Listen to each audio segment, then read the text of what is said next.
అంతరించిపోతున్న జాతులు వాటిని ఎలా కాపాడుకోవాలి?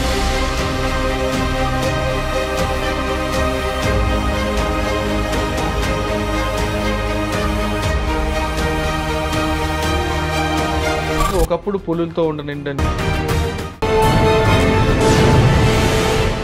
Welcome to crime diaries.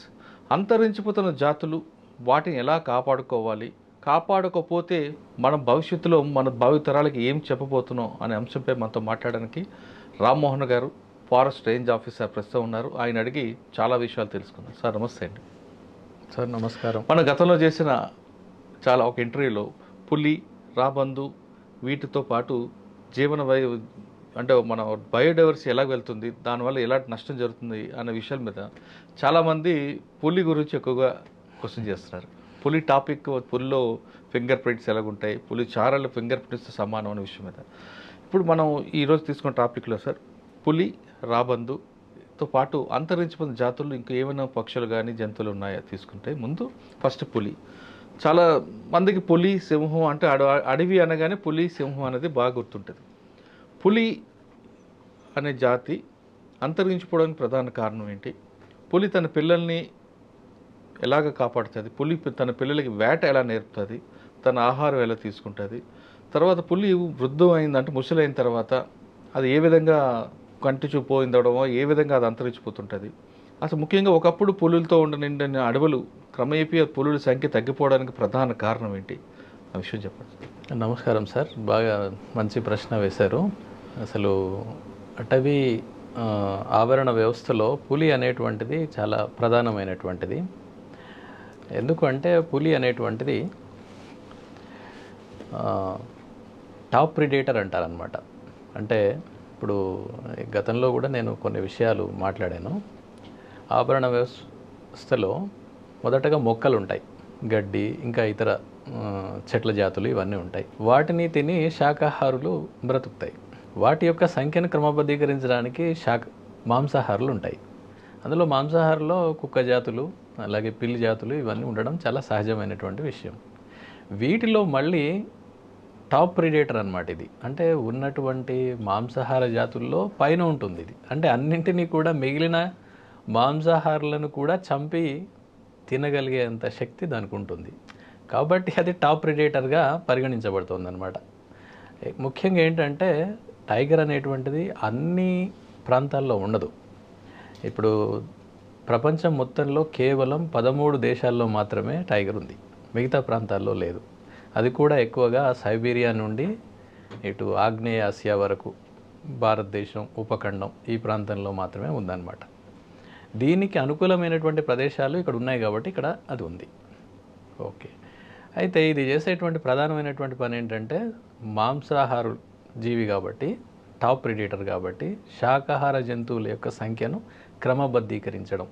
ఒకవేళ ఆ పని కనుక సజావుగా జరగనట్టయితే వాటి సంఖ్య విపరీతంగా వృద్ధి అయిపోయి అవి మొక్కలను ఇంకా ఇతరత్ర ఉన్నటువంటి వాటినన్నిటినీ నాశనం చేసేస్తాయి. అంతేకాకుండా అది ఇంకా అవి బయటికి కూడా రావచ్చు, పంట పొలాలు అట్లాంటి వాటిని కూడా నాశనం చేసేటువంటి అవకాశం ఉంటుందన్నమాట. అయితే టైగర్ గురించే ఎందుకు ఉంటుంది అంటే, టైగర్ అనేటువంటిది ఒక రకంగా ఒక ఆకర్షించేటువంటి శక్తి దాని సొంతం. మిగతా అన్నిటికంటే అది చాలా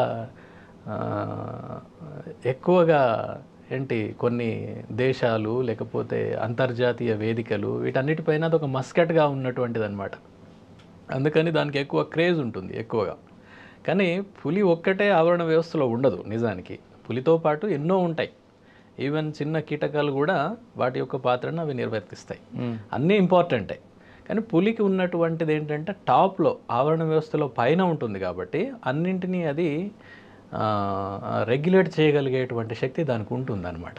ఉండడం వలన దానికి ఇంపార్టెన్స్ ఎక్కువగా ఉంటుంది. అలాగే బయట చూసేటువంటి జనాలతోటి విలువ కూడా ఎక్కువగా ఉంటుంది.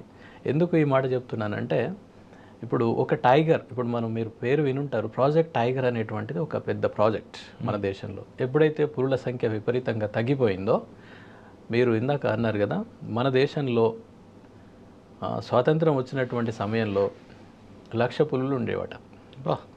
అంటే స్వాతంత్రం వచ్చిన సమయంలో 40,000 పులులు ఉన్నాయి. అంతకంటే ముందు అంటే ఒక శతాబ్దానికి ముందు 1,00,000 పులులు ఉండేవి. 40,000 కాస్త కొన్ని వందలకు వచ్చేసాయి 70లకు వచ్చేసరికి 70లు.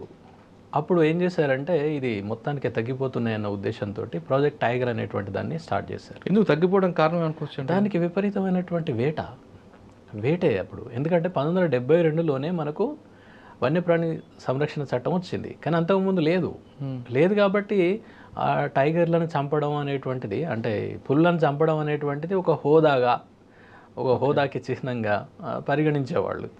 అలాగే క్రమక్రమంగా ఈ దాని యొక్క ఆవాసం దెబ్బతినడము, ఈ సంఖ్య పెరగడము, మానవ జనాభా పెరగడము, రకరకాలుగా విలేజెస్, పట్టణాలు ఇవన్నీ రావడము, ఇవన్నీ కూడా కారణాలే. అలాగే అవి తినేటువంటి ఆహారం ఏవైతే జింకలు దుప్పులు ఉన్నాయో వాటి సంఖ్య కూడా తగ్గిపోవడం, వాటికి కూడా వేట చేసి వాటిని చంపేయడము, ఇలాంటివన్నీ కారణాలుగా మనం చెప్పొచ్చు.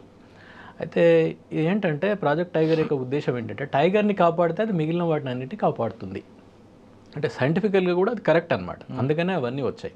అంటే ఇప్పుడు మనం ఇందాక చెప్పుకున్న ఆవరణ వ్యవస్థలో దాని పాత్ర చాలా ప్రధానంగా ఉంది కాబట్టి టైగర్ని కాపాడితే క్రింద ఉన్నటువంటి అన్నింటినీ కాపాడినట్టే, అలాగే మొక్కల్ని వాటిని కూడా కాపాడినట్టే.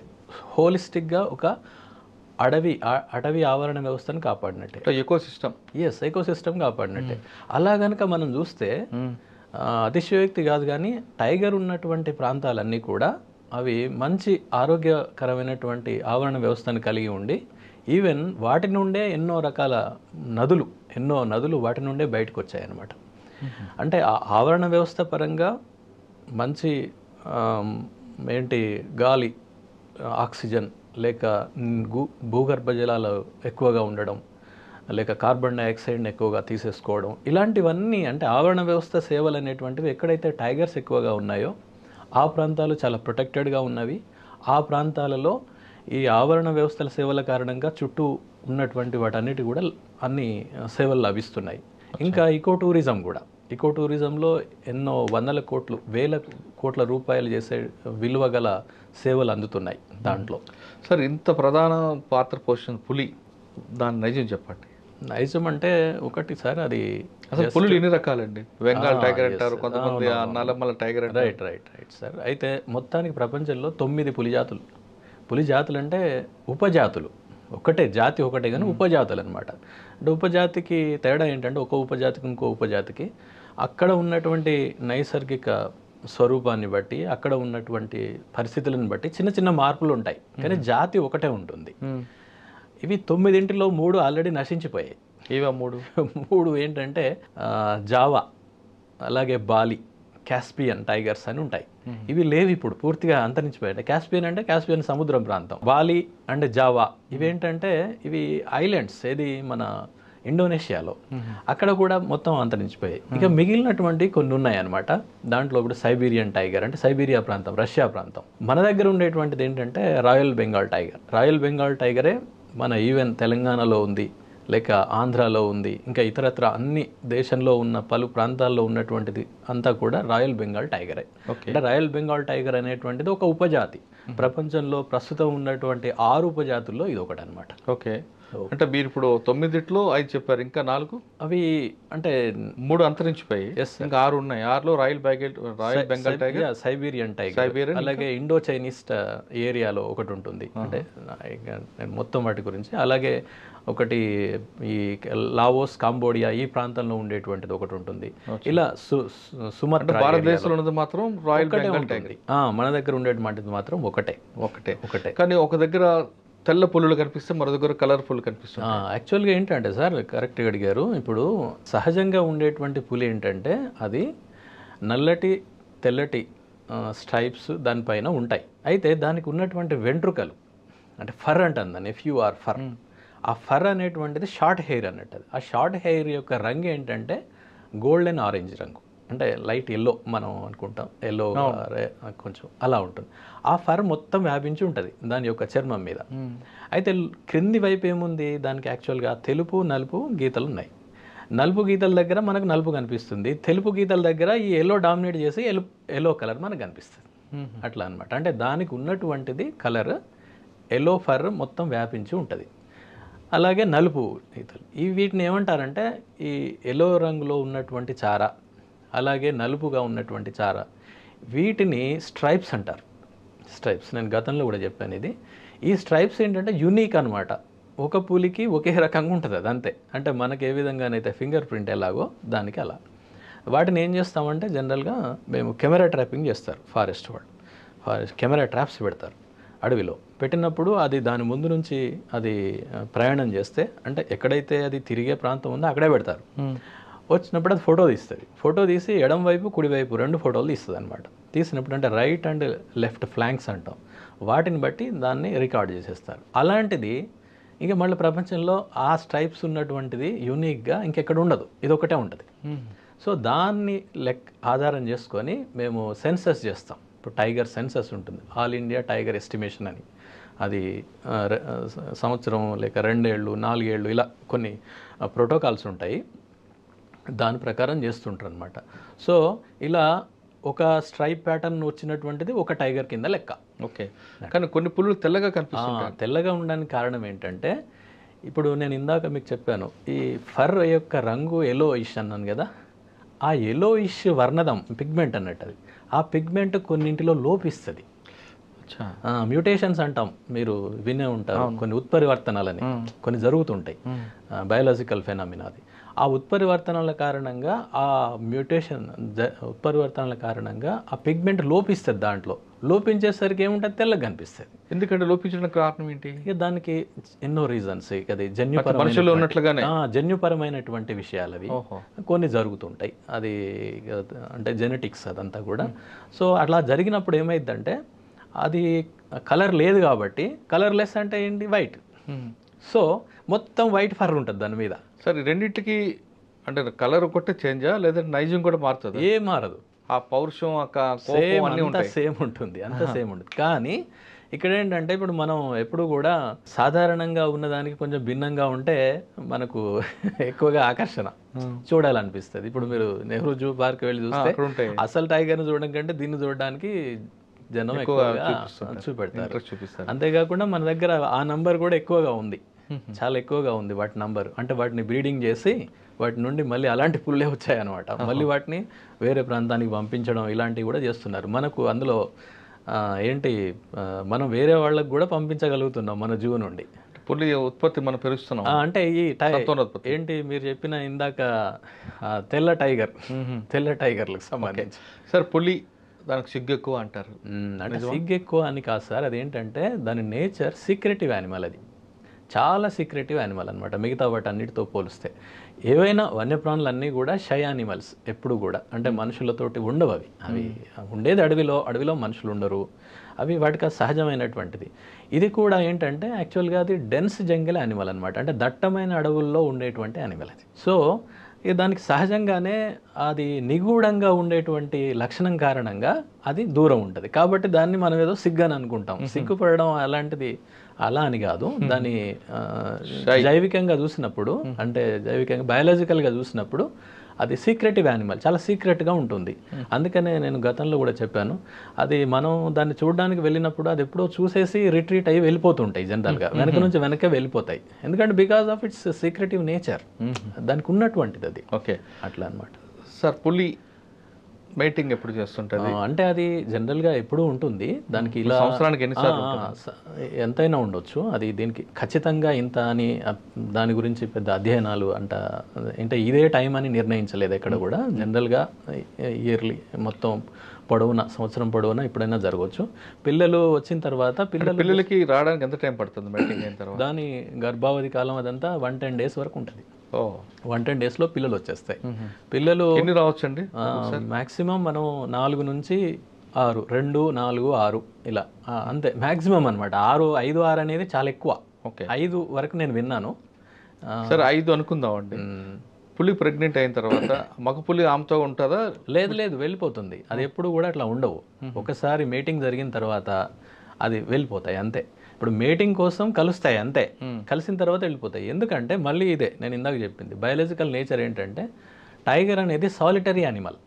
సాలిటరీ అంటే ఏకాంతంగా ఉంటుంది.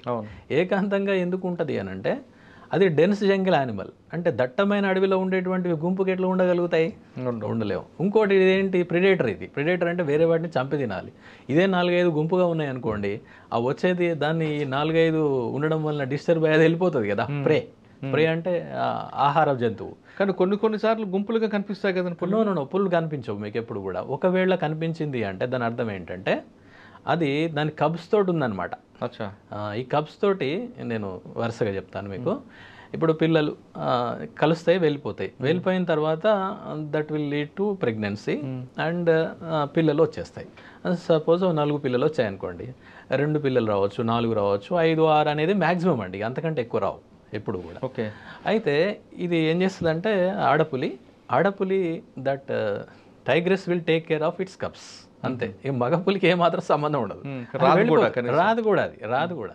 ఎందుకంటే దాని నేచర్ వేరు. ఇప్పుడు మళ్ళీ దాని దట్టమైన అడవులలో ఉండేటువంటివి ఇదొక అడవిలో ఉంటుంది, అంటే ఇదొక ప్రాంతంలో ఉంటుంది, అదొక ప్రాంతంలో ఉంటుంది అంతే.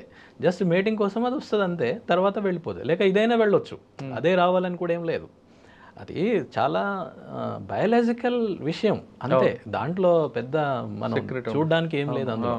అది బయాలజికల్. ఎందుకంటే తన సంతతిని పెంచాలి కదా. సంతతి అంటే ఇక్కడ ఏంటి, జాతి యొక్క సంతతి.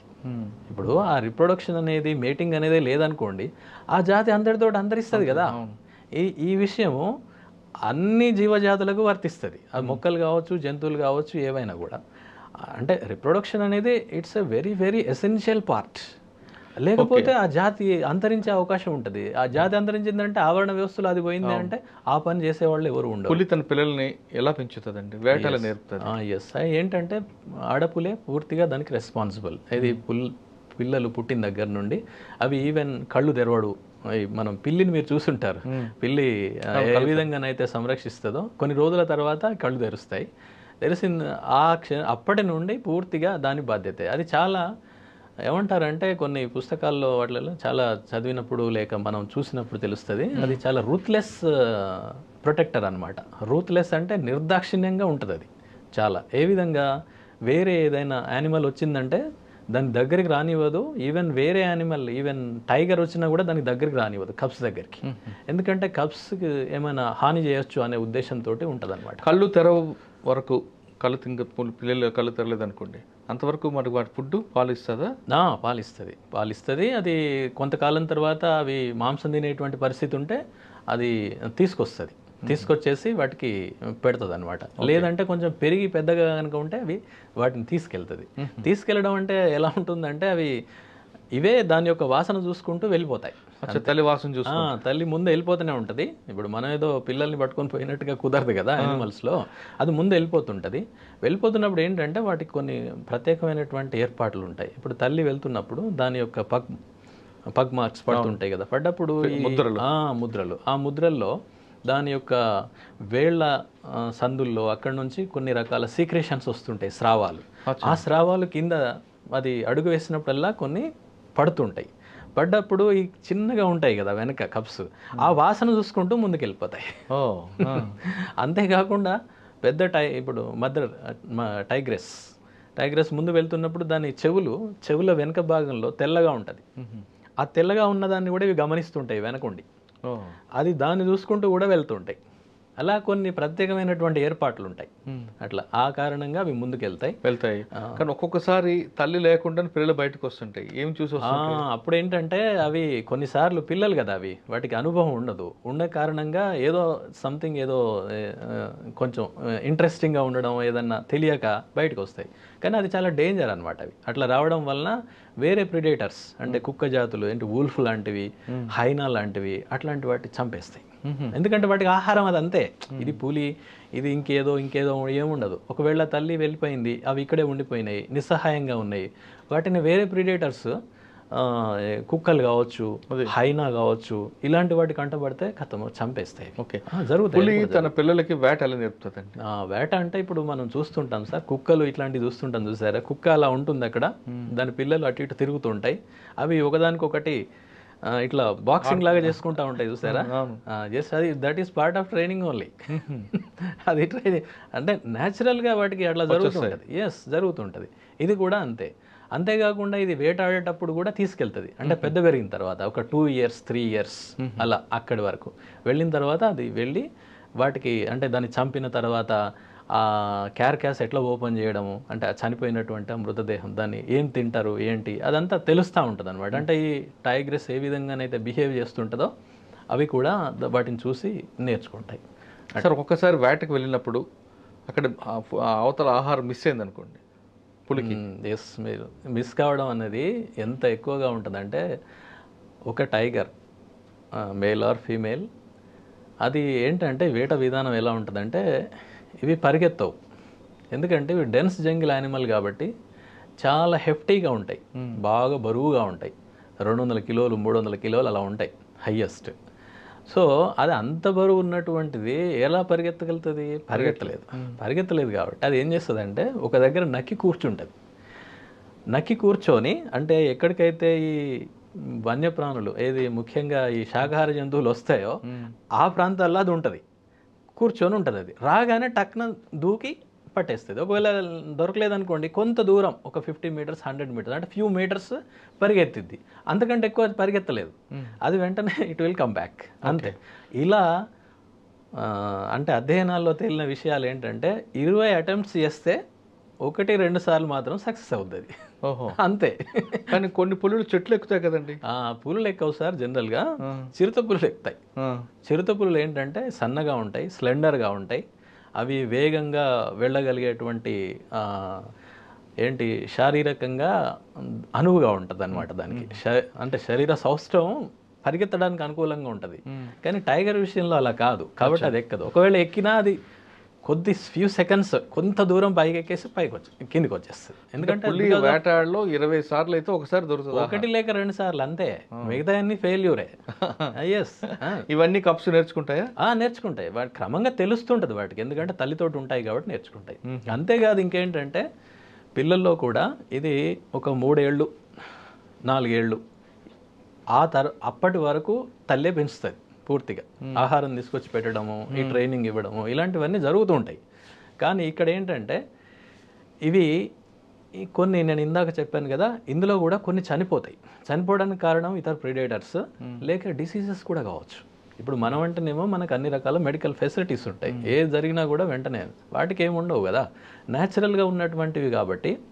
అది ఏ యానిమల్ అయినా కావచ్చు, టైగర్ కూడా దానికి అతీతం ఏం కాదు. కొన్ని చనిపోతాయి. అవి మొదటి కొన్ని నెలల్లోనే 50% చనిపోతాయి. 50% అంటే ఒక 4 ఉన్నాయనుకోండి, 1-2 చనిపోవచ్చు మొదటి కొన్ని నెలల్లోనే. తర్వాత ఆ తర్వాత 3-4 ఏళ్ళ చేరిన తర్వాత ఏంటంటే తప్పనిసరి తల్లిని వదిలిపెట్టి వెళ్ళిపోతాయి. ఎందుకంటే ప్రత్యేక జీవనం, తనదంటూ ఒక ప్రత్యేక జీవనం ఉంటుంది కదా, అలా దాన్ని వీనింగ్ అవే అంటారు అనమాట, వదిలేసి. ఎందుకు అంటే ముఖ్యంగా మగపులులు ముందు తప్పనిసరి వదిలిపెట్టేసి వెళ్ళిపోతాయి. మగపులులు ఎందుకు? మగపులి కూడా అక్కడే ఉంటే, మగపులికి మళ్ళీ మదర్ ఉంది కదా, వాటి మధ్యలో మళ్ళీ బ్రీడింగ్ జరగకుండా, జరిగితే ఏమవుతుంది మనం చూస్తున్నాం చూడండి, మేనరికాల కారణంగా చాలా రకరకాల అబ్నార్మాలిటీస్, జెనెటిక్ ఇష్యూస్ వస్తున్నాయి చాలా వరకు మన లోపల, ఏంటి దగ్గరి బంధువుల మధ్యలో. అయితే నేచర్లో ఇది ఉందన్నమాట. టైగర్ విషయంలో అది చేస్తుంది. ఎలా అంటే తల్లి వీటిని బయటికి పంపించేస్తుంది, ముఖ్యంగా మగపులులు. అవి బయటికి వెళ్ళిపోతాయి, పూర్తిగా బయటికి వెళ్ళిపోయి తన టెరిటరీ తను ఏర్పాటు చేసుకోవడానికి దూరంగా వెళ్ళిపోతాయి.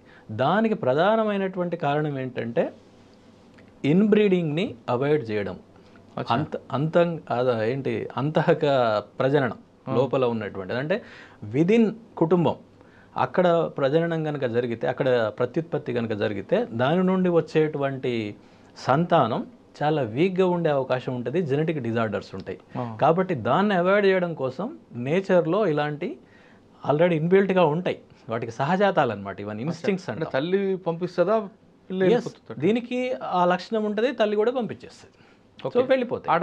ఆడపులు అయితే మాత్రం ఆడపులులు కొంతకాలం ఉంటాయి, ఉండి తల్లి యొక్క టెరిటరీలో కొంత భాగాన్ని ఒకవేళ షేర్ చేసుకుంటే చేసుకోవచ్చు, కానీ అవి కూడా వెళ్ళిపోతాయి. కానీ ముఖ్యంగా మగపులులు మాత్రం దగ్గరలో అసలే ఉండవు. ఓకే, బయటికి వెళ్ళిన తర్వాత ఒకే తల్లి కడుపుడు పుట్టిన ఆడపులి మగపులి కలిసే అవకాశం ఉంటాయి అంటే జరిగే ఛాన్సెస్ ఉంటాయి. కానీ ఇప్పుడు ఏమవుతుంది, నేను ఇందాక చెప్పినట్టు మగపులి చాలా దూరంగా వెళ్ళిపోతున్నాయి కదా, కాబట్టి తగ్గుతాయి, అలా తగ్గేటువంటి అవకాశం ఉంది. ఓకే, తన పెట్టిన పిల్లల్లో 4 పిల్లలు పెట్టింది అనుకోండి పులి, ఒక 2 చనిపోయి అనుకోండి, అవి తీసుకెళ్ళి పాతడం అలా చేస్తుంటుందా? ఫీల్ అవుతుంటుందా ఏమైనా? లేదండి, ఏం లేదు, న్యాచురల్గా చనిపోతాయి అంతే, ఏం లేదు. తల్లి లేదు అలాంటిది ఏమి ఉండదు, నేచర్లో ఏదో ఉండదు. అంటే కొన్ని కుక్కలు మీరు అన్నారు కదా, కుక్కలు అయితే కొంచెం బాధపడి తీసుకెళ్ళడం లేదు సార్, ఏవైనా చేయవు, ఏవి కూడా ఏం చేయవు, మనుషులే చేస్తాం అంతే. మనకు ఇక రకరకాల సంస్కృతులు లైక్ విశ్వాసాలు దహనం అలాంటి కాకుండా ఫీలింగ్స్ ఉంటాయా?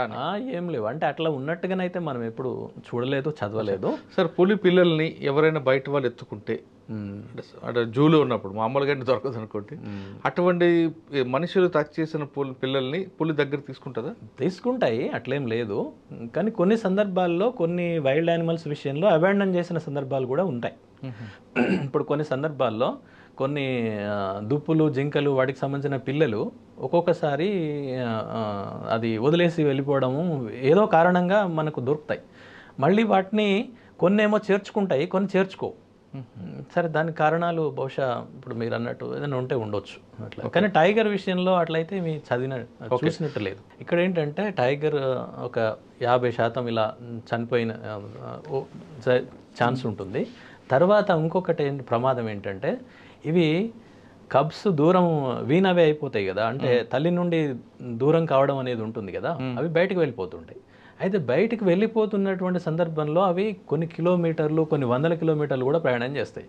చేస్తున్నటువంటి క్రమంలో అవి వేరే టైగర్లతోటి కాన్ఫ్రంటేషన్ అంటే ఎదురుపడడం, లేకపోతే ఇతర జనావాసాల్లోకి అనుకోకుండా వెళ్ళడము, లేక ఏదైనా ప్రమాదాలు ఉన్నప్పుడు దానికి లోన్ కావడం జరుగుతుంటుంది. ఎందుకంటే దీనికి ఎక్స్పీరియన్స్ ఉండదు, ఎలా ఎదుర్కోవాలనే ఎక్స్పీరియన్స్ ఉండదు.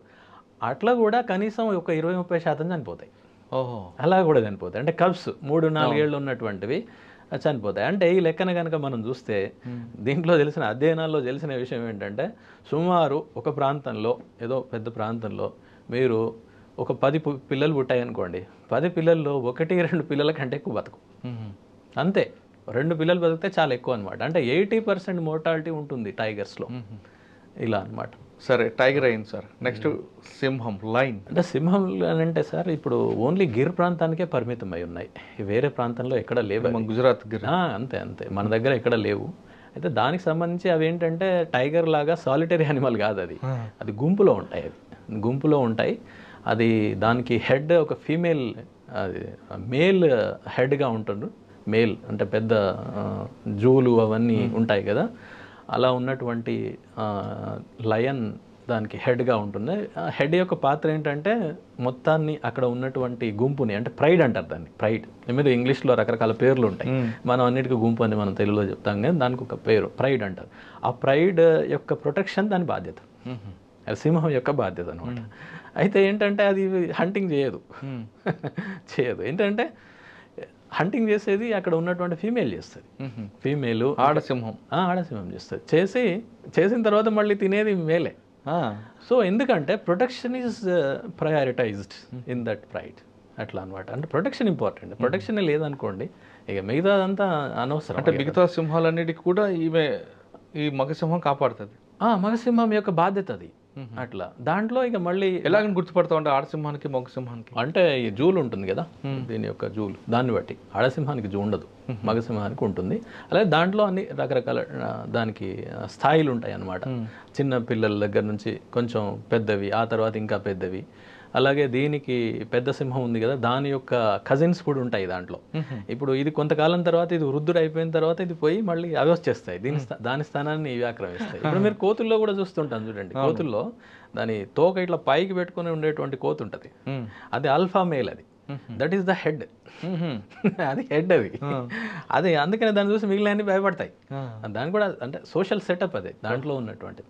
ఇట్లా యానిమల్స్లో they are having their own setup, దాని హైరార్కీ ఉంటుంది అనమాట అదంతా కూడా.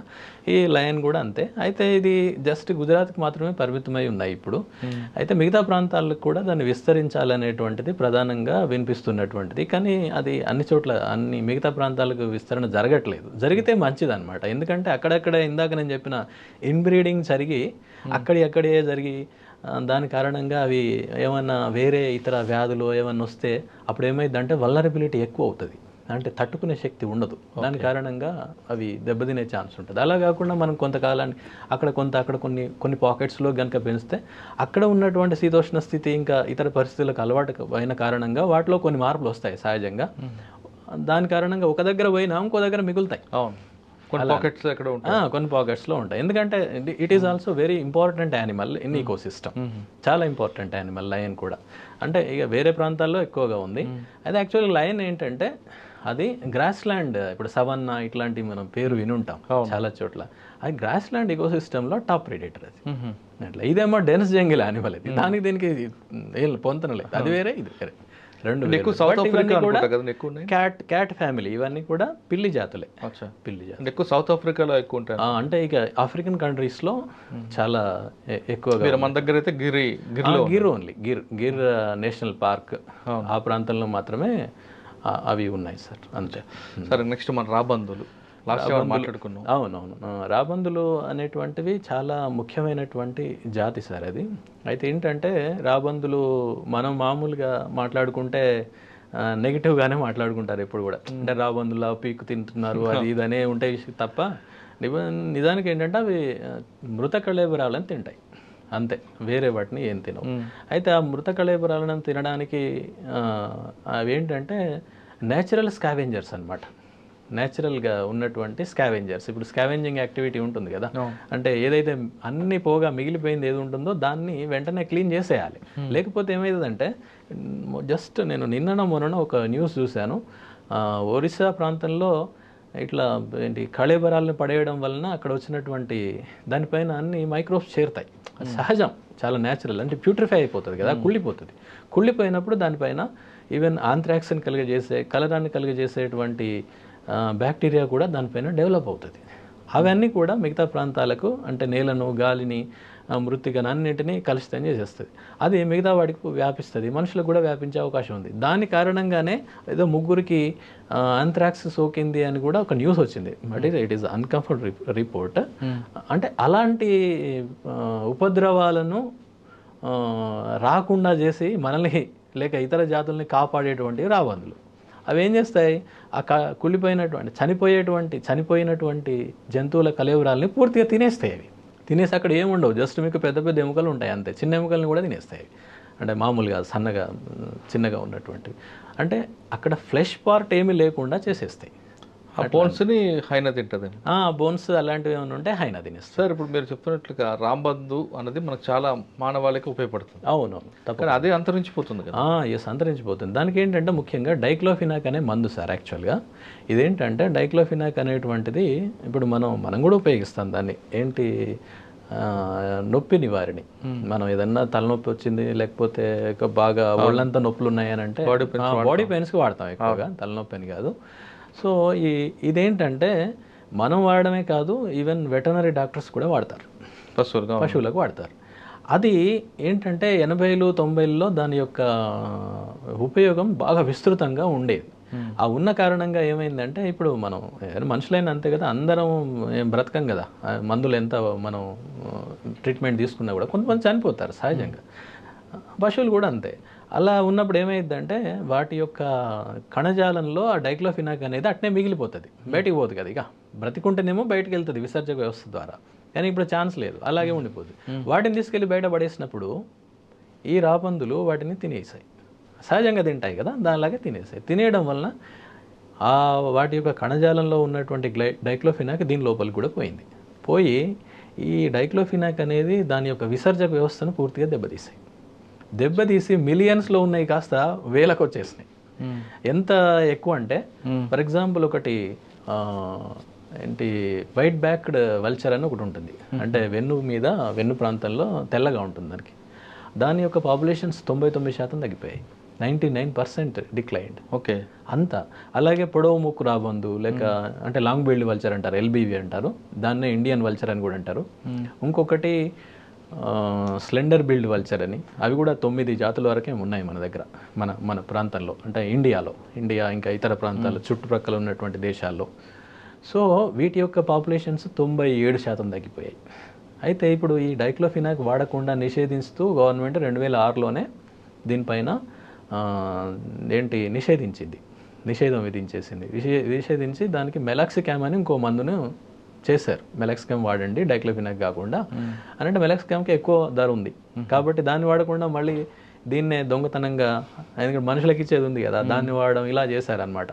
అయితే ఇప్పుడు మరి ఎట్లా దీన్ని చేయడం అని ఎక్కువ మోతాదులో అంటే పశువులకు ఇవ్వాలంటే ఎక్కువ ఇవ్వాలి, అంటే అట్లా ఎక్కువ మొత్తంలో దొరకకుండా కూడా రిస్ట్రిక్షన్ చేశారు 2015లో మినిస్ట్రీ ఆఫ్ హెల్త్ చేశారు. చేయడమే కాకుండా ఇంకేం చేశారంటే వీటి సంరక్షణ కేంద్రాలను ఏర్పాటు చేశారు. అవి కూడా 8-9 వరకు ఉన్నాయి. హర్యానాలో ఉంది, మధ్యప్రదేశ్లో ఉంది, వెస్ట్ బెంగాల్, పంజాబ్, ఈ ప్రాంతాలన్నింటిలో దానికి సంబంధించిన సంరక్షణ కేంద్రాలు ఉన్నాయన్నమాట. అంటే వాటిని తీసుకొచ్చి ఒక దగ్గర పెట్టి వాటి నుండి వచ్చేటువంటి గుడ్డు ఎగ్ ఉంటుంది, ఆ ఎగ్ నుండి మళ్ళీ పిల్ల బయటకు వచ్చిన తర్వాత వాటిని మళ్ళీ పెంచి కొంతకాలానికి వాటిని మళ్ళీ వైల్డ్లో వదిలేయాలి. అది దానివల్ల మంచి ఫలితాలు వచ్చాయి. ఇప్పటి వరకు సుమారు 400 పక్షుల్ని కొత్తగా అంటే 400 పక్షుల వరకు వచ్చాయి, అంటే ప్రత్యుత్పత్తి జరిగింది. దానికి దాని వెనుక ఎంతో కృషి ఉందన్నమాట. అదంతా కూడా ప్రభుత్వాల యొక్క సహకారం కూడా చాలా అవసరం దానికి. ఎందుకంటే భవిష్యత్తులో ఉంటాయి అవి. ఎందుకంటే ఇప్పుడు సంరక్షణ కేంద్రాలు ఏర్పాటు చేశాం కాబట్టి తప్పకుండా వాటి యొక్క సంఖ్యను పెంచడానికి కృషి అయితే జరుగుతోంది. కానీ న్యాచురల్గా ఉండేటువంటి ఇది చాలా ఇంపార్టెంట్. ఇప్పుడు ఇదంతా మనం కృత్రిమంగా చేసేటువంటిది కదా, ఎంత చేసినా కొన్ని 100ల కంటే ఎక్కువ చేయలేకపోయాం మనం. కానీ జరిగిందేమో లక్షలలో లక్షలలో నష్టం జరిగింది. దాన్ని మనం మళ్ళీ ఇంకోటి ఏంటంటే ఇది చాలా స్లో బ్రీడర్, 1 సంవత్సరానికి 1 గుడ్డు మాత్రమే పెట్టింది. మళ్ళీ దాంట్లో కూడా 50% మోర్టాలిటీ ఉంటుంది, ఎగ్ మోర్టాలిటీ అంటుంది. అంటే 50%. ఇప్పుడు మనం కోళ్ళని కదా మనం గుడ్లకు పొదిగేస్తే అన్ని పిల్లలు రావు కదా, కొన్ని వస్తాయి కొన్ని పోతాయి. తర్వాత పిల్ల వచ్చినటువంటివి కూడా అన్ని బతకవు, మళ్ళీ అందులో మోర్టాలిటీ ఉంటుంది. అంటే గుడ్డు నుంచి అది పెరిగేంత వరకు ఆ దశలో 50% పోతాయి, 50% మాత్రమే బతుకుతాయి. ఆల్రెడీ ఒకటే వస్తుంది అంటే మళ్ళీ అందులో వచ్చేటువంటి వాటిలలో 50%మే దాని సర్వైవల్ అంటే బ్రతికేది ఉంది. కాబట్టి చాలా క్రిటికల్ అది అంత ఈజీ కాదు. దాంట్లో ఎంతో పరిశోధన, ఎంతో దానికి కృషి, ఇవన్నీ చాలా అవసరం. ఇప్పుడు రాంబంధన్ గుడ్డు నుంచి తీసుకొచ్చి పెంచుతున్నారు చెప్పిన వెస్ట్ బెంగాల్, మధ్యప్రదేశ్లో. అవునవును. వాటికి ఆహారం వేస్తారు? ఆహారం మామూలుగా మాంసమే ఇస్తారు, ఎందుకంటే అవి కార్నివోర్ బర్డ్స్ కదా, తప్పకుండా అవి మాంసాన్నే వాటికి అందిస్తారు. వాటికి చేస్తారు. సార్ ఇది కాకుండా ఇంకొకటి అంతరించిపోతుంది. ఎస్, అంటే ఇదొకటి సార్ ఏంటంటే గ్రేట్ ఇండియన్ బస్టర్డ్ అని బట్టమేక పక్షి. అది మనం బట్టమేక పక్షి అంటారు, గ్రేట్ ఇండియన్ బస్టర్డ్ అంటారు. చాలా హ్యూజ్ బర్డ్, అది చాలా పెద్దగా ఉంటుంది. అదేంటంటే గ్రాస్ ల్యాండ్ బర్డ్ అనమాట, అంటే గడ్డి మైదానాలలో పెరిగేటువంటి బర్డ్ అది మన ప్రాంతం తెలుగు రాష్ట్రాల్లో కేవలం కర్నూలు జిల్లాలో రోళ్లపాడు అనే ప్రాంతంలో మాత్రమే రికార్డ్ అయింది. ఇప్పుడు అది కూడా సైటింగ్స్ చాలా తక్కువ అంటున్నారు ఇప్పుడు ఈ మధ్య కాలంలో. అలాగే అది ఏంటంటే మన దేశంలో కొన్ని ప్రాంతాలలోనే ఉంది. తెలుగు ప్రాంతాల్లో ఇప్పుడు నేను చెప్పింది అదొకటి, నెక్స్ట్ మహారాష్ట్రలో కొన్ని ప్రాంతాలు, అలాగే రాజస్థాన్లో కొన్ని ప్రాంతాలు, అతి తక్కువ ప్రాంతాలకు పరిమితమై ఉందన్నమాట. దానికి ఏంటంటే ప్రధానంగా అది గడ్డి మైదానాలు కావాలి. గడ్డి మైదానాలు లేకపోతే అది పోతుంది. అంటే మనం అనుకుంటాం అడవి అంటే అడవిలోనే అన్నీ ఉంటాయని అనుకుంటాం, అట్లా కాదు. అడవి బయట ఉన్నటువంటి మామూలు ప్రాంతాలు, అంటే మామూలు అడవి ఉన్నటువంటి ప్రాంతాలు, మామూలు చెట్లు ఉన్నటువంటి ప్రాంతాలు, లేక చిన్న చిన్న మొక్కలు ఉన్నటువంటి ప్రాంతాలు, గడ్డి ఉన్నటువంటి ప్రాంతాలు, వీటన్నింటిలో ప్రత్యేకమైనటువంటి జీవ వైవిధ్యం ఉంటుంది అనమాట. అంటే అడవిలోనే ఉంటుంది అనుకోవడం తప్పు. అడవిలో ఉంటుంది రైటే, అడవిలో ఎక్కువగా ఉంటుంది, అది వాస్తవమే. కానీ బయట కూడా ఉంటుంది. ఇప్పుడు ఈ గ్రేట్ ఇండియన్ బస్టర్డ్ అనేది బయట ఉంటుంది. అంటే బయట మీన్స్ పెద్ద మహావృక్షాలు ఉండేటువంటి ప్రాంతంలో అది ఉండదు, గడ్డి మైదానాలలో ఉంటుంది. దానివల్ల మనుషులకి ఏంటి లాభం? ఏంటంటే లాభం అంటే సార్ అదేంటంటే అది ఇప్పుడు నేను ఇందాక చెప్పినట్టుగా రాబందు చేసేటువంటి పని ఒక ఆవరణ వ్యవస్థలో ఒక స్కావెంజర్, న్యాచురల్ స్కావెంజర్గా అది చేస్తుంది. అది లేదనుకోండి పోతుంది. అలాగే ఇదేం చేస్తుంది, కొన్ని పెస్ట్స్ని, కొన్ని రకాల ఎన్నో రకాల మనకు తెగుళ్ళు ఇంకా ఎట్సెట్రా ఇలాంటివి ఉన్నాయి కదా, వాటిని కంట్రోల్ చేస్తుంది అది. రైట్, ఉంటుంది తప్పకుండా. ప్రతి జీవికి ఏవో కొన్ని ఉంటాయి, కొన్ని మనకు తెలుస్తాయి, కొన్ని మనకు తెలవు, అంతే. కాబట్టి వాటిని మనం సంరక్షించాలి. ఎందుకంటే డైరెక్ట్గానో లేక ఇండైరెక్ట్గానో అన్ని జాతులు లింక్ అయి ఉంటాయి దానికి, మనం కూడా లింక్ అయి ఉంటాం. కాబట్టి అన్నింటినీ మనం చూడాల్సిన బాధ్యత. ఇంకా ఏంటంటే యాక్చువల్గా అది మన జాతీయ పక్షిగా ఏంటి ఉండేది అసలు యాక్చువల్గా నెమలి స్థానంలో. కానీ పేరు కారణంగా అది బస్టర్డ్ అంటారు దాన్ని, BUS అని వస్తుంది, బస్టర్డ్, గ్రేట్ ఇండియన్ బస్టర్డ్ దాని పేరు. అయితే అది కొంచెం తప్పుగా అర్థం చేసుకునే అవకాశం ఉంటుంది కదా అన్న ఉద్దేశంతో దాన్ని తీసుకోలేదు అని నేను వైల్డ్ లైఫ్ ఇన్స్టిట్యూట్ ఆఫ్ ఇండియాలో నేను ట్రైనింగ్ చేస్తున్నప్పుడు మా టీచర్ చెప్పారు ఈ మాట. సరే ఇవన్నీ మనకు రికార్డుగా దొరకకపోవచ్చు, కానీ అంటే వాస్తవం కూడా అది. అంటే దాన్ని అట్లా చేశారనమాట. అంటే అంత ప్రాముఖ్యత ఉన్నటువంటి అది. అలాగే కలివికోడి అంటాం, అది కూడా మన దగ్గర ఉండేది. ఫ్లోరికన్ అంటారు దాన్ని, ఫ్లోరికన్. అది కూడా దాని యొక్క సంఖ్య కూడా విపరీతంగా తగ్గిపోయింది. ఇలా వన్యప్రాణుల సంఖ్య మిగతా వాటితో అన్నిటితో పోలిస్తే బాగా తగ్గిపోతుంది. సార్ మన కలివికోడితో పాటు ఇంకా చాలా ఉన్నాయి ఎట్లా? అవును, చాలా, అంటే సంఖ్య బాగా తగ్గిపోతుంది వాటి యొక్క జీవజాతుల యొక్క సంఖ్య. ఇప్పుడు అక్కడ దాకా సార్ ఇవన్నీ ఏంటంటే ఇవన్నీ ఎండేంజర్డ్ లిస్ట్ అనమాట ఇదంతా. అంటే మనుగడ ప్రమాదంలో ఉన్నటువంటి జీవులు ఇవన్నీ. వాటి యొక్క సంఖ్య విపరీతంగా రాను రాను క్రమక్రమంగా రోజులు పెరుగుతున్న కొద్దీ విపరీతంగా తగ్గిపోతుంది. అయితే జాతులు అంతరించిపోవడం అనేది కొత్త విషయమేం కాదు, నిజానికి అంతరిస్తాయి, జీవ పరిణామ క్రమంలో అంతరిస్తాయి. కానీ ఇప్పుడు ఏమవుతుందంటే అంతరించేటువంటి రేటు చాలా ఎక్కువగా ఉంది. కారణం కొన్ని వందల రెట్లు ఉంది. ఎందుకంటే దానికి అదే నేను ఇందాక చెప్పినట్టు, ఫస్ట్ ఆ జీవులకు సంబంధించినటువంటి ఆవాసం దెబ్బతినడం. ఓకే, ఆవాసంలో మనం చేరేసాం, అంతా చేసాం. రెండవది వేట, విపరీతమైనటువంటి పోచింగ్ కారణంగా. ఇంకా ఆ ఆవాసాలు ముక్కలు కావడం, అంటే మనం రకరకాల రోడ్లు కావచ్చు, లేకపోతే ఇంకా పెద్ద పెద్ద జలాశయాల నిర్మాణం కావచ్చు, లేక పెద్ద పెద్ద గాలి మరల నిర్మాణం కావచ్చు, ఇలాంటివి చాలా పెద్ద హ్యూజ్గా ఉండేటువంటివి కూడా, మైనింగ్ కావచ్చు, ఇలాంటివి కొన్ని ఉన్నాయి. ఓకే, వాటి కారణంగా కూడా అది సెపరేట్ అయిపోతుంటాయి. అలాగే వాటి యొక్క ప్రేబేస్, అంటే ఇందాక నేను అన్నాను కదా, వాటి యొక్క ఆహార జంతువులను వేట మనం చేసినాం అనుకోండి, ఇక వాటికి దొరకకుండా ఇలా అలాగా కూడా కొన్ని ప్రత్యేకమైనటువంటి కారణాలు కూడా లోకల్గా ఉంటాయి. కొన్ని జాతులు ఎలా ఉంటాయంటే కొన్ని ప్రాంతాలకే పరిమితమై ఉంటాయి. వాటిని ఎండమిక్ స్పీషీస్ అంటారు. ఫర్ ఎగ్జాంపుల్ మనకు బాగా తెలిసినటువంటిది రెడ్ శాండర్స్, ఎర్రచందనం అంటారు. ఎర్రచందనం అనేది శేషాచలం హిల్స్లో మాత్రమే ఉంటుంది. మీకు ప్రపంచంలో ఇంకెక్కడ ఉండదు. ప్రపంచంలో ఎక్కడ ఉండదు ఇక. అంటే దాన్ని అదే నేను ఇందాక చెప్పిన దానికి ఉదాహరణ. అంటే ఒక ప్రాంతానికే పరిమితమై ఒక జాతి కనుక ఉంటే దానిని ఎండమిక్ స్పీషీస్ అంటారనమాట. అయితే వీటి యొక్క మనుగడ మిగతా వాటితో పోల్చినప్పుడు ఇది ఇంకా చాలా దుర్బలమైనటువంటి పరిస్థితి అనమాట. ఎందుకు, ఇక్కడ పోయిందనుకోండి ఇక మొత్తం పోయినట్టే కదా, భూమి మీద నుంచి తుడిచిపెట్టుకుపోయినట్టే. అదే మిగతావి అయితే అన్ని చోట్ల ఉండే టీక్ అనుకోండి, అన్ని చోట్ల ఉంది, చాలా చోట్ల ఉంది, అన్ని చోట్ల అని కాదు కానీ చాలా చోట్ల ఉంది. కాబట్టి ఒక దగ్గర పోయినా ఇంకో దగ్గర దానికి సంబంధించిన జెర్మ్ ప్లాజము లేకపోతే దానికి సంబంధించిన జనాభా మనకు దొరుకుతుంది, ఇవి ఉండదు. ఇలాంటి ఎండమిక్ స్పీషీస్ చాలా ఎన్నో పోతున్నాయి అన్నమాట.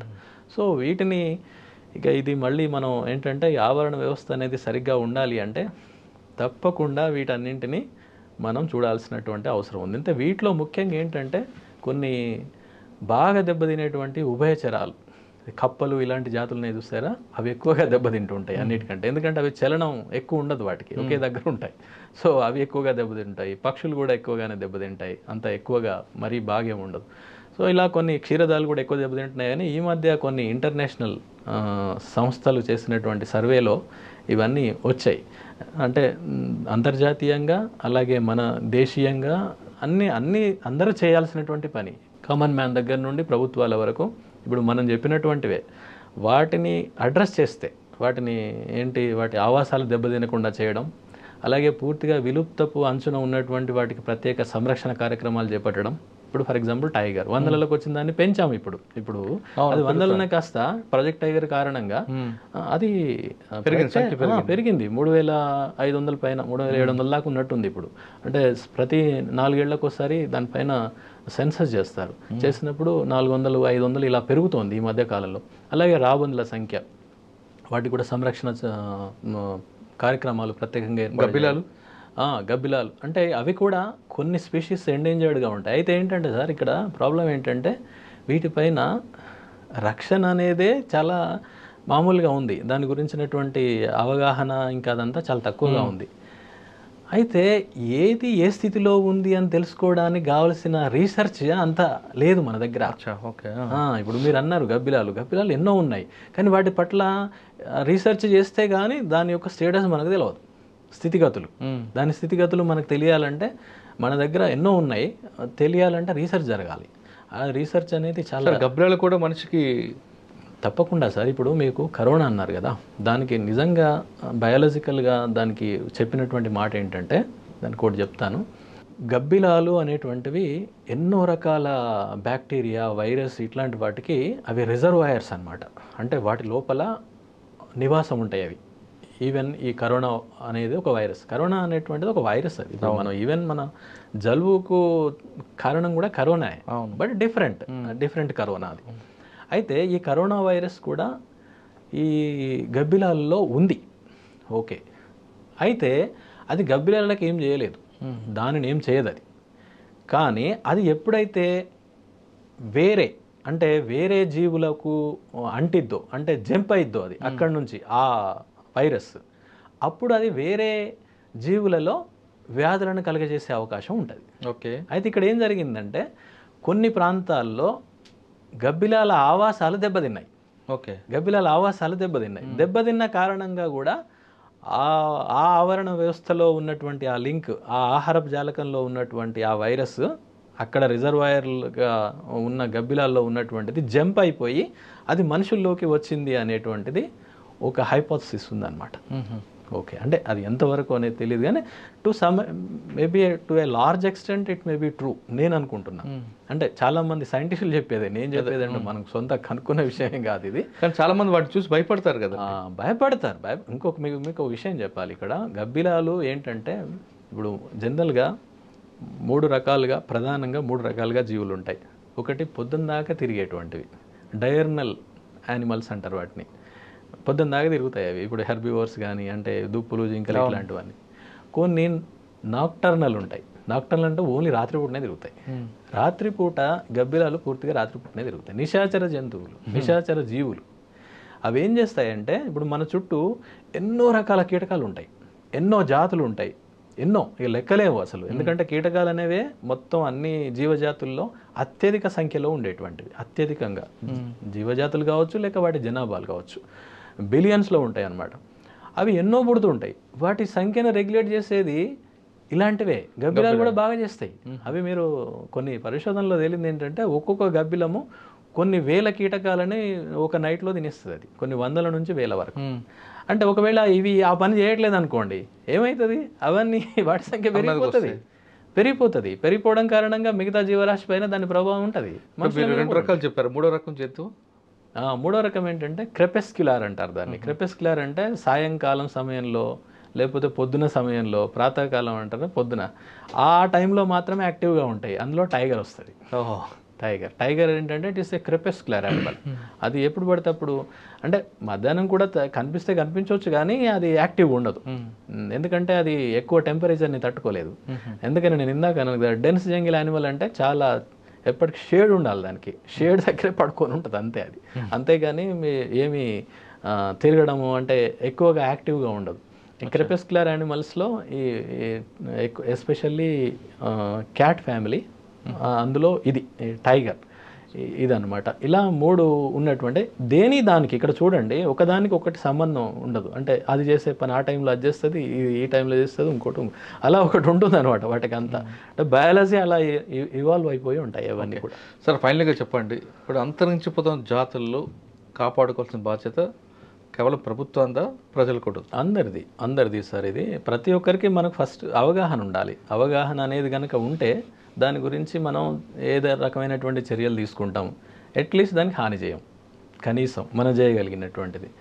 ఇది వ్యక్తిగత స్థాయిలో నుండి ప్రభుత్వ స్థాయి వరకు అందరూ, ఈవెన్ చదువుకునే వాళ్ళు, లేక ఉద్యోగస్తులు, ప్రభుత్వాలు ముఖ్యంగా. ఎందుకంటే ఇవన్నీ కూడా చాలా ఫండింగ్ అవసరం ఉన్నటువంటివి, చాలా ఫండింగ్ అవసరం. ఇప్పుడు నేను ఇందాక చెప్పినటువంటి రాబందుల సంరక్షణ కార్యక్రమం అనేది కేంద్ర ప్రభుత్వం దాన్ని డైక్లోఫినాక్ నిషేధించి ప్రత్యుత్పత్తి కేంద్రాలు అవన్నీ ఏర్పాటు చేయడం అనేది వందల కోట్ల రూపాయల విలువ చేసేటువంటి ప్రాజెక్ట్స్ అవన్నీ కూడా. అది వ్యక్తిగతంగా ఎవరో కొంతమంది ఎన్జిఓలు చేసేటువంటిది కూడా కాదు, చేయలేరు, అది సాధ్యం కాదు. అందుకని గవర్నమెంట్ తప్పనిసరి వీటిని అవగాహన పరచడానికి కార్యక్రమాలు నిర్వహించడంతో పాటు ఇలా సంరక్షణ కార్యక్రమాలు, అంటే ఇంకొకటి పరిశోధన అనేటువంటిది చేసి, పరిశోధన చేస్తూ ఏ జాతులు అంతరించేటువంటి పరిస్థితులలో ఉన్నవి, మన దగ్గర ఉన్నటువంటివి, వాటిని కూడా మనం చూడాలి. అంటే వాటి స్థితిగతులను మనం ఆల్రెడీ అయిపోయింది కాకుండా ఫ్రెష్గా ఏమవుతున్నాయి తెలియదు కదా. ఇప్పుడు మీరు ఇందాక ఏ గబ్బిలాలు ఏవి అలాంటివి ఉన్నాయనంటే నేను మీకు ఖచ్చితంగా సమాధానం చెప్పలేదు. ఎందుకంటే వాటి అన్నిటి గురించినటువంటి సమాచారం మన దగ్గర లేదు. అంటే రీసెర్చ్ సెంటర్లు పెంచాలి, రీసెర్చ్ పరిశోధనలు పెరగాలి. పెరిగితే దాని యొక్క స్థితిగతులు తెలుస్తాయి. తెలిస్తే దానికి అనుగుణంగా మనం కొన్ని సంరక్షణ చర్యలు మనం తీసుకోవచ్చు. ఇక దాని గురించే మనకు తెలియనప్పుడు ఇక మనం తీసుకునేది ఏముంటుంది చెప్పండి, ఏముండదు. ఇదంతా చేయాల్సింది ప్రభుత్వం లెవెల్లో, అంటే చాలా బలంగా ఉన్నటువంటి వాళ్ళైతేనే చేయగలుగుతారు. అదేంటంటే అందరికీ రావాల్సినటువంటి ప్రభుత్వాలు ఖచ్చితంగా దీన్ని, అంటే పర్యావరణం అనేటువంటిది చాలా ముఖ్యమైన అంశంగా పరిగణించాలి. మిగతా గవర్నమెంట్ యొక్క అంగాలు, వ్యవస్థలు ఏవైతే ఎంత బలంగా కొన్నింటికి బాగా ప్రయారిటీ ఇచ్చి చేస్తారు కదా. ఇప్పుడు నేను మార్నింగ్ ఒక డిఎస్పీ గారు ఒక ఆయన, నేను మీరు పెట్టినటువంటి ఇంటర్వ్యూ చూసి నాకు ఫోన్ చేసి మాట్లాడారు. నేను చేసిన ప్రదేశంలో ఆయన కూడా చేశారనమాట.